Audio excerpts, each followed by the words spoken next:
Ano pong update sa investigasyon sa pamamaril dyan sa Tacloban?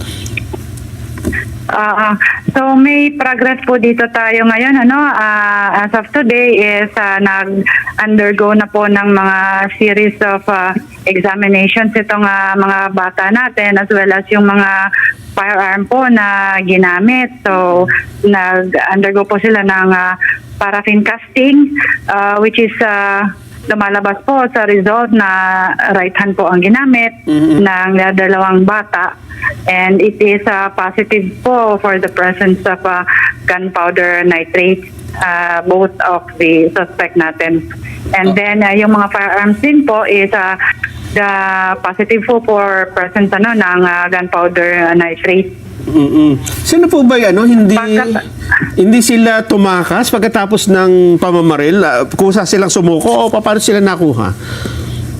Yung isa po is na-subdue na huli ng ating mga sa tulong ng ating mga civilian na nandoon po kasi may mga kabahayan po yan na katabi yung school natin. At yung isa po is nahuli din sa labas na po ng premises ng school in a hot pursuit.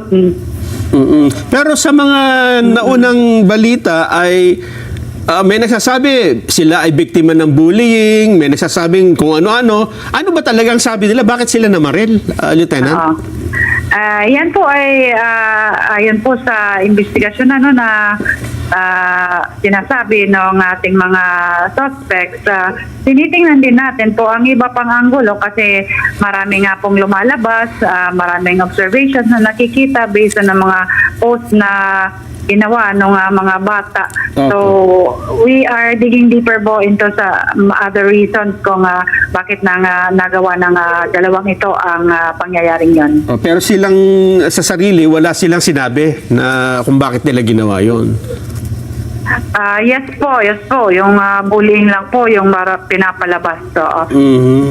Pero ngayon parang hindi naman po sila na-bully, no? Kasi doon sa conversation na pinalabas po ng PRO Region 8, talagang pinlano po talaga nila, di ba, Teniente?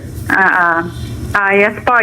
May lumalabas nga po na mga ganyan, Pero hindi naman natin pwedeng sabihin doon sa mga bata na or mag-comment tayo na hindi totoo yung sinasabi nila. But anyway, either way, ang PNP is magkakandak din ng sariling investigation regarding doon sa iba pang anggulo ng reason kung bakit nila ginawa yon. Kung baga hindi tayo magre-rely lang doon sa sinasabi nila. May pagkakataon po nakapanayam po yung magulang ng dalawang bata?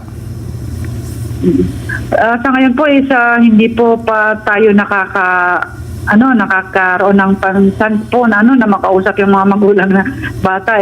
Nandito po tayo sa headquarters ng CCPO, kumbaga National Tacloban City Police Office. Kasi po yung mga parents po ng bata is with the suspects nandun sila at binabantayan yung mga anak nila. Ganun po. Pero kung sakaling SOP naman po. Kung magkaroon tayo ng pagkakataon makakausap din natin po sila. Pero SOP naman po yun, iimbestigahan din yung magulang, di ho ba? Yes po. Kaya nga po kasama. Maliban na lang sa pagiging minor ng kabataan na kailangan nasa presence sa mga magulang nila, tatanungin din po yung mga magulang kung ano po ang nangyari sa mga anak nila at kung may malay pa po sila sa ginagawa ng mga anak nila. So sapagkat ito po ay minor de edad, ma'am, ano pong magiging disposisyon ng Tacloban PNP? Doon sa dalawa?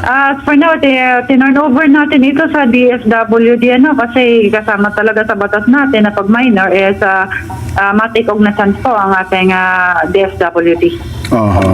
Ito po ba ay first time yung magkaroon ng ganito na mga minor ang involved dyan sa Tacloban? Na mga insidente ganito? First time po sa Tacloban. I was born and raised here, and in my lifetime, ngayon lang po ako nakarinig ng ganitong pangyayari sa syudad namin. And in my 25 years of service po, ganito lang po ako naka-encounter. Ngayon lang po ako naka-encounter ng ganitong case po dito sa syudad namin.